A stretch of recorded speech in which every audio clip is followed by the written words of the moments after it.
I just want to do a quick video to show you guys my newest sewing pattern, BIANCA. For this sewing pattern, as usual, you can modify it into your measurement, cup size or height using the tutorial in the booklet, and this is perfect for girls who have non-standard body and have trouble finding sewing pattern that fit them well. You can find a link to the sewing pattern in the description box down below. In this video, you're gonna see sewing tutorial created by my seamstress. She's basically just filmed the whole process and then I put them together and speed it up a little bit.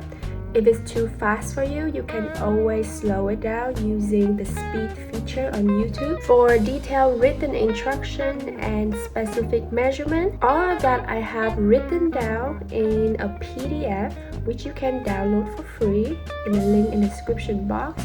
And it's also included in the booklet when you purchase the pattern. Over the year, we created so many sewing patterns that are being loved by many women from all shape and size and different sewing skills, and hopefully we are doing it again with this one. Thank you guys so much and see you guys next time. Bye bye.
Bye.